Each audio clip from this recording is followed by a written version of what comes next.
எல்லாருக்கும் வணக்கம். வீட்டிலேயே நெய் எப்படி பண்ணுறதுன்னு பார்க்கலாமா? இது ஒன்றும் பெரிய ரெசிபியா அப்படின்ட்டு தோணும். பட் என்னோட ஒரு ரெக்கார்டுக்கோசரம் நானும் இதை ஷேர் பண்ணணும்னு நினைக்கிறேன். நான் யூஸ்வலாக இங்கே அன்சால்ட்டட் பட்டர்னு கிடைக்கும். காஸ்கோவில் கிடைக்கக்கூடிய இந்த கெரிகோல்ட் பிராண்ட், இது பிஜேஸ்லேயும் இருக்கும், மற்ற கடையிலையும் இருக்கும். எனக்கு இந்த பிராண்ட் ரொம்ப பிடிக்கும். இது ஸ்பான்சர்ட் போஸ்ட் கிடையாதுங்க. ஸோ இது நான் 20 ounce எடுத்திருக்கேன். இது ஒரு நல்ல அடிகனமான பாத்திரத்தில் மீடியம் லோ ஹீட்டில் சேர்த்து அது மெல்ட் ஆகட்டும்.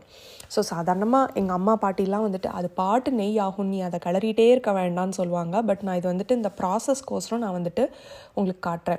முதல்ல வெண்ணெய் உருகும் போது அதில் இருக்கிற அந்த லிக்விட் எவாப்ரேட் ஆகும். அப்போ உங்களுக்கு அந்த பர்ஸ்டிங் சவுண்ட், சலசலன்னு அந்த சத்தம் இருக்கும்.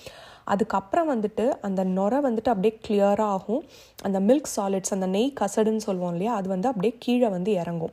ஸோ எந்த ஸ்டேஜில் இது அணைப்போம் அப்படின்னா, அந்த மேலே இருக்கிற நுரை கிளியர் ஆகி அப்படியே ஃபுல் கவர் ஆகி அது பொங்கி வரும். அந்த ஸ்டேஜில் அணைச்சேன்னா எனக்கு பர்ஃபெக்டாக இருக்கும். எனக்கு என்னோடய நெய் கொஞ்சம் முருகலாக இருந்ததுன்னா ரொம்ப பிடிக்கும். ஸோ அதனால் நான் எப்போயுமே அந்த ஸ்டேஜுக்கு போவேன். ஆனால் பார்த்துங்க, இந்த இடத்துல நீங்கள் கருக்கிடவும் கூடாது. ஏன்னா அந்த நெய் கசடு நல்லா கரிஞ்சிடுச்சுன்னா நல்லா இருக்காது. ஸோ அந்த ஸ்டேஜில் அணைச்சிடலாம். நீங்கள் முருங்கைக்கீரை இல்லை கருவேப்பிலை சேர்க்குறீங்கன்னா அந்த ஸ்டேஜ்லேயும் சேர்த்துக்கோங்க. அவ்வளோதான், ஹோம்மேட் நெய் ரெடி. இது நீங்கள் தீபாவளி ஸ்வீட்ஸுக்கு, தாளிப்புக்கு எல்லாத்துக்குமே யூஸ் பண்ணலாம்.